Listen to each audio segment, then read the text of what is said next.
I'm Dr. Rachel Schreiber, and we are going to talk about anaphylaxis.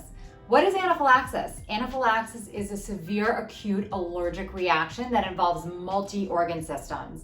Anaphylaxis, the word itself is a Greek word. Ana means against, phylaxis, protection, against protection, and it really is the opposite of protection, right? It is your body having an abnormally strong, adverse reaction to something that it actually should perceive as normal. So there are multiple things that someone can anaphylax to. For example, you could have an anaphylactic reaction to a food, or to a bee sting, or a medication, or even an environmental allergen that you are really allergic to.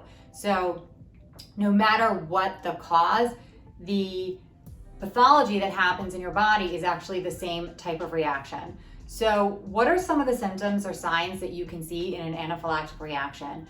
You could have hives, so it can affect your skin, or your skin can just look really red. Like you can get flushing from here up, or your ears can get really red. Your lips could swell, your eyes could swell, your nose could start running and you get stuffy and you start sneezing.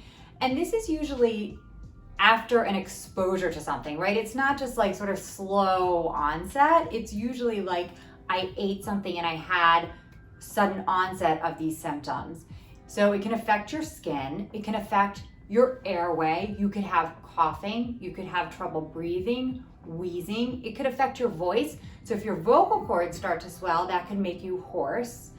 It can affect your belly. You could have belly pain, vomiting, diarrhea, cramping, and in the most severe case, you could have cardiovascular collapse, which means that your blood pressure can drop, and that's a very obviously serious reaction.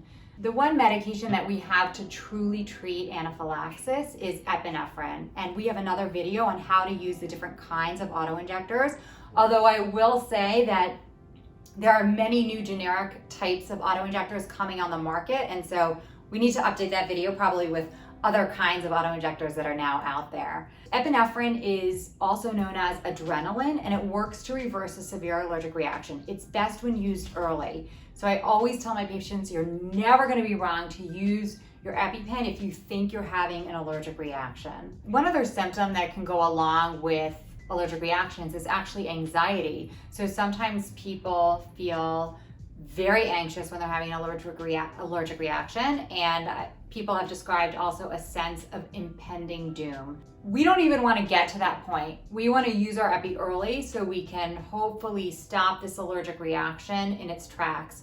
Typically, if you're using your epinephrine, we want someone to take a look at you. We want a doctor to take a look at you. So you're calling 911 or you're going to the ER. I don't want you to be afraid to use your epinephrine. Epinephrine is a blessing. Thank goodness that we have epinephrine in our toolkit to use, because you have it to use and you should use it. Epinephrine in its current form is an injection. But I always tell people, if epinephrine was like a nasal spray or a little syrup or a chewable tablet, you would never even hesitate to use it. You would just use it. But because it has a needle, people are more afraid of it. But I don't want you to be afraid of it. I want you to think of epinephrine as your friend. Practice with your EpiPens. Check out our video on how to use them. And if you have a different device than the one that's in our video, make sure that you read the instructions, and most EpiPens will come with a trainer and you can practice with that. And of course, check with your doctor about how to use the devices appropriately. Thank you for watching. Make sure to subscribe to our YouTube channel.